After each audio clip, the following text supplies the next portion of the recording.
Las botas golpeaban la madera podrida mientras el viento arrastraba el polvo helado por la plaza desierta de Birch Hollow. Una figura encapuchada trepó la plataforma bajo la horca, y los murmullos cesaron.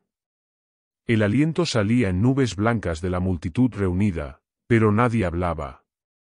Una mujer, encorvada por el peso de la cuerda al cuello y el vientre hinchado de 8 meses, apenas se tambaleaba. Y entonces, el silbido de una flecha cortó el aire. Pero mejor vayamos al principio. El amanecer en Birch Hollow era pálido, tan descolorido como un hueso dejado al sol. El viento venía del norte, barriendo la calle principal donde el polvo se adhería a cada rincón y crujía entre los tablones del suelo de los porches. Los habitantes se movían como sombras, sus rostros ocultos bajo sombreros de ala ancha y bufandas, sus ojos evitando mirar el centro del pueblo. Allí, como un recordatorio torcido de lo que llamaban justicia, se alzaba la horca.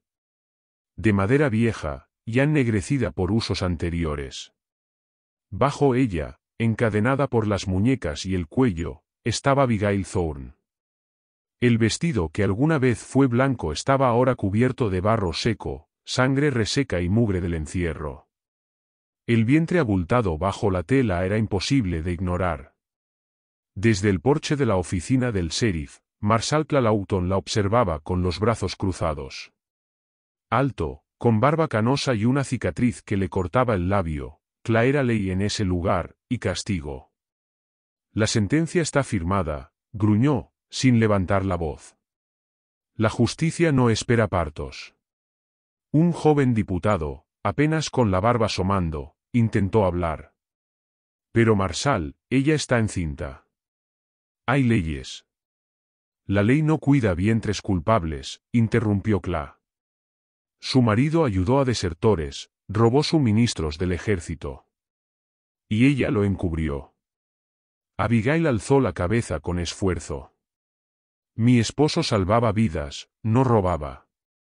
Tomaba lo que los federales dejaban pudrir en los almacenes. Lo repartía entre familias con hambre. ¿Eso es un crimen ahora? Cla escupió hacia un lado y bajó los ojos. No es el momento para discursos de piedad. Él murió por la soga, tú también. El verdugo, con capucha de saco y manos grandes, se acercó. Ajustó la cuerda. El barril crujió bajo los pies de Abigail. Pero entonces, el aire cambió.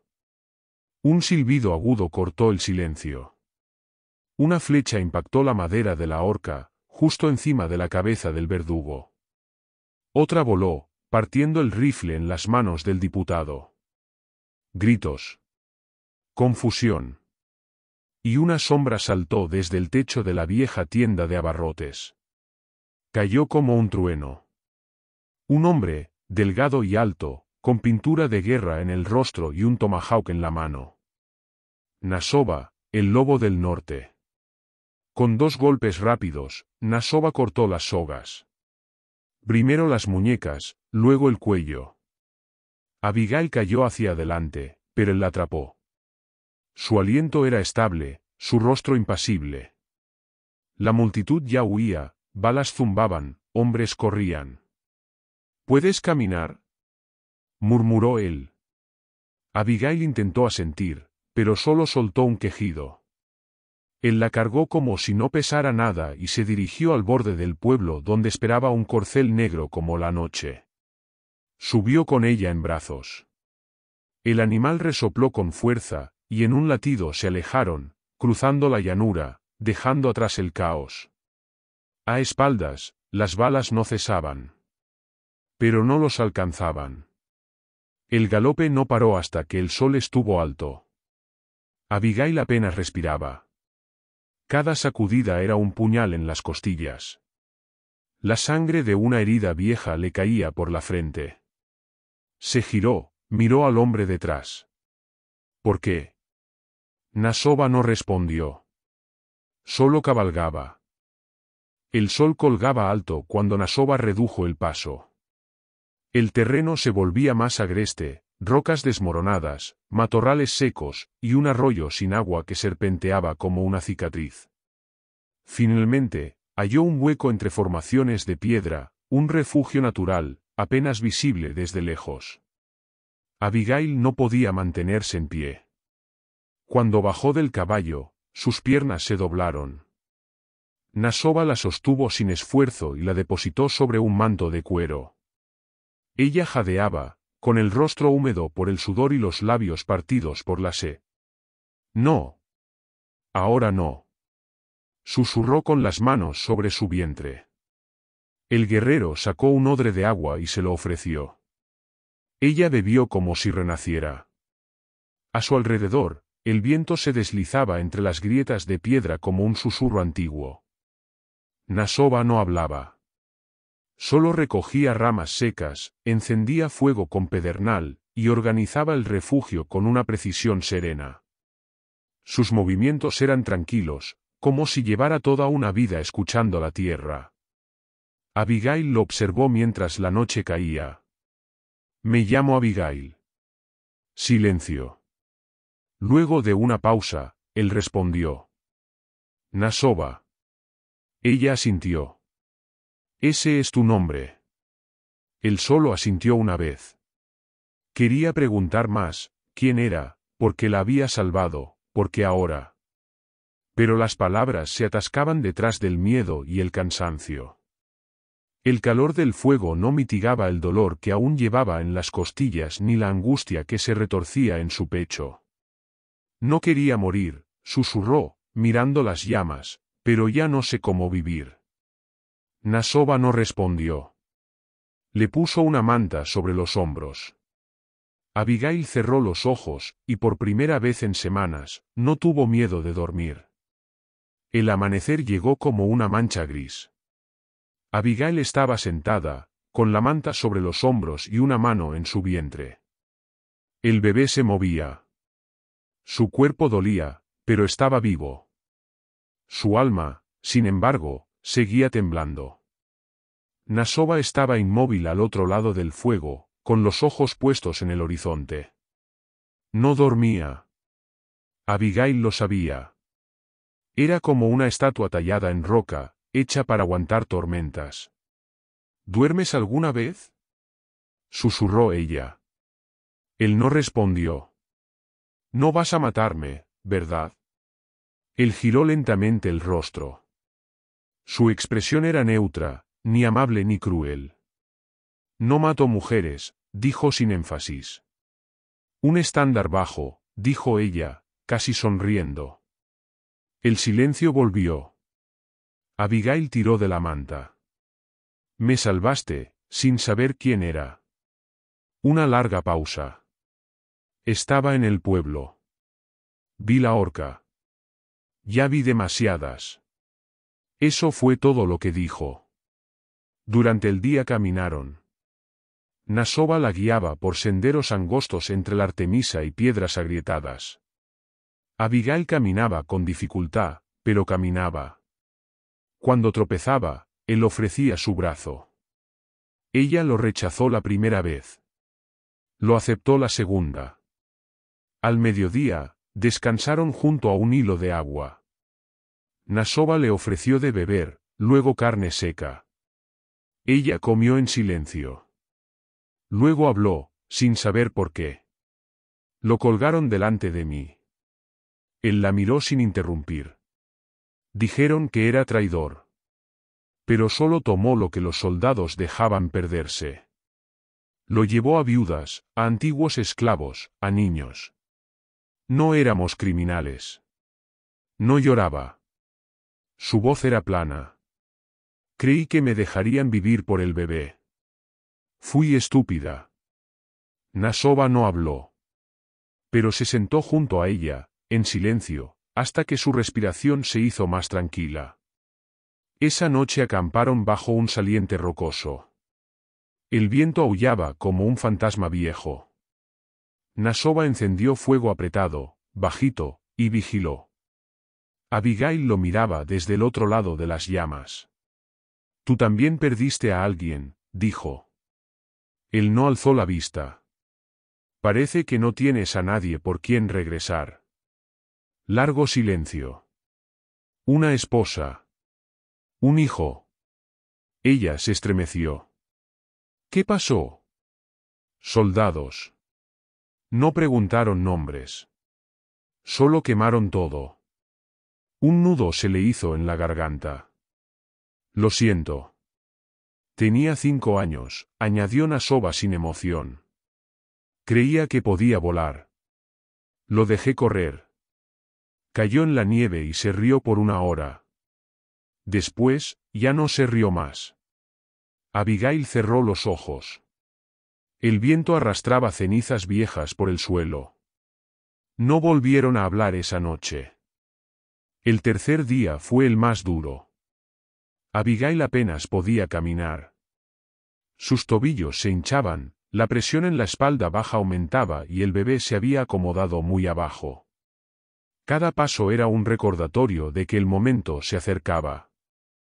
Nasova no decía nada, pero sus ojos la escaneaban constantemente, atento a cada cambio en su respiración o postura. Al anochecer encontraron un bosquecillo oculto entre riscos. Nasova levantó un refugio improvisado con ramas, pieles de ciervo y piedra. Encendió una fogata mínima. El aire estaba frío y húmedo. Abigail se acurrucó contra un tronco, temblando. ¿Has hecho esto antes?, preguntó con voz quebrada. Nasova sostuvo su mirada. Una vez. No dijo más. No lo necesitaba. Horas después, cuando la luna estaba en lo alto y las sombras danzaban como espectros, Abigail gritó. El dolor la atravesó como una lanza encendida. Se aferró a la tierra, a la manta, al brazo de Nasova.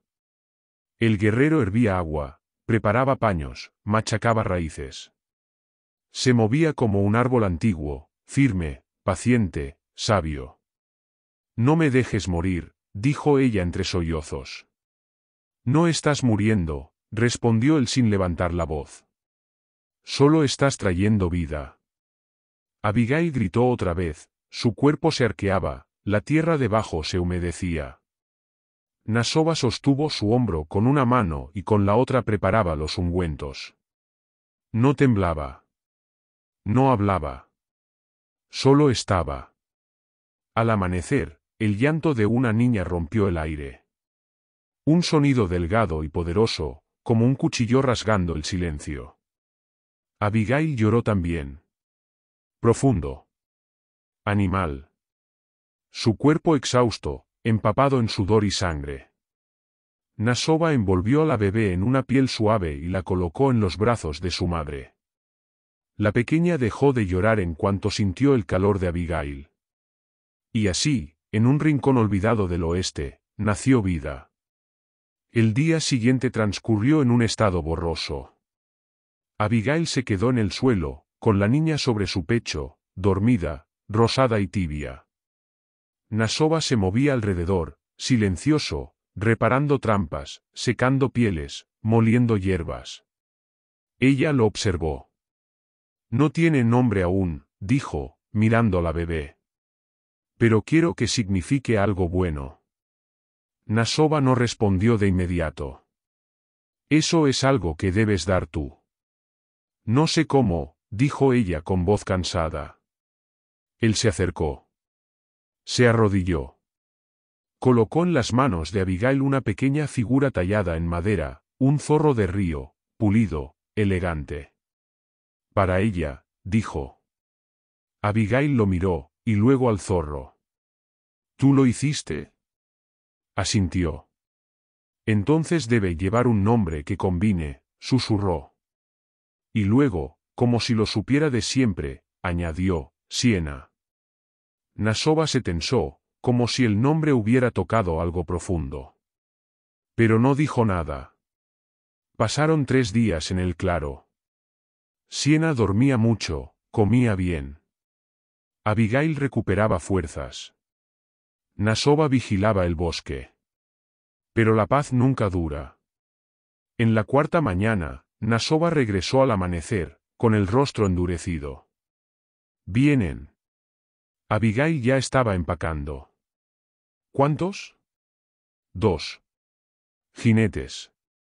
Sin uniforme. Tal vez cazarrecompensas. Ella recogió a Siena con manos firmes.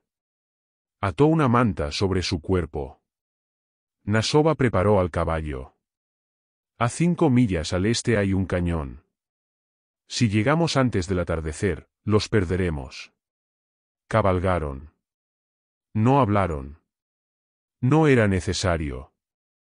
El cañón los tragó al caer la noche. Las paredes rojas y escarpadas se alzaban a ambos lados como los dientes de una bestia milenaria.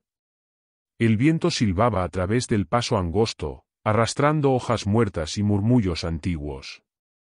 Nasova guiaba el caballo con firmeza, Abigail abrazaba a Siena contra su pecho, sintiendo cada sacudida hasta los huesos. Cuando encontraron un saliente bajo donde resguardarse, el cielo ya era oro fundido con ceniza. Nasova desmontó primero. Luego ayudó a Abigail, que temblaba de agotamiento. El bebé dormía, apenas moviéndose. Con cuidado, él encendió un fuego mínimo, protegió la entrada con rocas y tendió pieles sobre el suelo. ¿Ya estás cansado de salvarme?, preguntó Abigail mientras envolvía a Siena en su chal. Nasova sopló sobre las brasas. Todavía no. Ella lo miró a los ojos. Entonces no te detengas. Él no respondió, pero tampoco apartó la vista. Y a veces eso era suficiente. Aquella noche, con la niña durmiendo en el hueco de su brazo y el fuego palpitando bajo las piedras, Abigail susurró: «Ya no sobrevivo, Nasova, estoy viviendo». Y desde el otro lado del fuego, su voz llegó como una brisa apagada. «Yo también». Al amanecer, llegaron al valle. Se abría como un secreto entre los riscos, verde, suave, con un arroyo cristalino serpenteando por el centro. Álamos altos lo bordeaban, sus ramas temblaban bajo la escarcha. Nasova detuvo al caballo sobre la colina. Abigail, detrás, con Siena en brazos, miraba en silencio. «¿Es aquí?», susurró. Él no respondió de inmediato. Observó la línea de árboles, las rocas, el cielo. Podría ser. Desmontaron. Abigail apenas podía caminar, pero cuando puso los pies sobre la hierba húmeda, sintió algo moverse dentro de ella, algo como esperanza. «¿Es seguro?». «Nada lo es. Pero está lejos. Y tranquilo». Nasova asintió. Ella sonrió. «Entonces es suficiente». Construyeron lentamente. Primero un círculo de piedras para el fuego. Luego una choza de ramas, tierra y pieles. Nasova cazaba ciervos, Abigail recogía raíces y bayas. Siena crecía. Sus ojos eran cada día más claros, su llanto más fuerte, sus manos más firmes. Una mañana, Abigail encontró una parcela plana cerca del arroyo. Se arrodilló y comenzó a quitar piedras con las manos desnudas. Nasova la observaba desde la distancia. «No necesitas hacerlo ahora», dijo. «Quiero hacerlo». Se acercó. «¿Por qué?». Ella lo miró, con la frente mojada y las mejillas cubiertas de tierra. «Porque ya no corro. Quiero plantar algo, que no huya». Él la miró largamente. Luego se arrodilló a su lado. Juntos, limpiaron la tierra, piedra por piedra, semilla por semilla. Pasaron las semanas. Los árboles se volvieron dorados. Siena aprendió a reír. Y Nasova, por primera vez en mucho tiempo, sonrió. El invierno llegó sin avisar. El viento soplaba con dientes. La nieve cubría el valle en silencios densos. Nasova y Abigail cavaron más profundo en la ladera, reforzando su refugio con piedra, barro y madera. Compartían lo que sabían, él le enseñó a estirar pieles, ella le mostró cómo hornear pan sobre brasas. No hablaban mucho de lo que construían. Simplemente lo hacían. Una noche, Mientras afuera caía la nieve y el fuego susurraba, Abigail sostuvo a Siena dormida en su regazo. Nassau batallaba algo en silencio junto a la entrada. Ella lo observó largo rato. «¿Todavía lo llevas contigo, no?» Él levantó la vista. «¿Qué?» «La pérdida. El peso». Guardó silencio. Luego dijo. «Sí». Ella asintió. Nassau le entregó lo que tallaba, una pequeña figura de madera, madre e hija, esculpidas en una sola pieza. «Ella nunca recordará de que huimos», susurró Abigail. «Pero recordará lo que tú construiste». Lo miró. «Lo que construimos». Él no la corrigió. La primavera llegó lenta. El río se deshieló. Las semillas brotaron. Siena aprendió a pararse, a caer, a volver a intentarlo. Un día, Nassau regresó con un conejo al hombro. «Nos queda poca sal». «Tendremos que negociar», rió Abigail. «¿No hay un asentamiento al este?» «A 2 días. Pequeño. Tranquilo. Sin agentes de la ley». Ella dudó. «¿Decimos nuestros nombres?» Nassau pensó. Luego dijo. «No». «Entonces, ¿quién soy yo?» Él miró a la niña que reía con flores en las manos. Luego volvió a mirarla a ella. «Eres su madre». «¿Y tú?» Hizo una pausa. «El que se quedó». Esa noche, enterraron lo último del pasado, una soga rota, un chal desgastado. Abigail susurró los nombres de los muertos, su esposo, su hijo, sus fantasmas. Cuando se puso de pie, Nassau estaba allí. Le tendió la mano. Ella la tomó. Y caminaron a casa. 2 personas sin huida, sin persecución. Una niña que nunca conocería el sonido de una horca. Solo el canto del arroyo. El calor del fuego. Y el amor que brota desde las cenizas.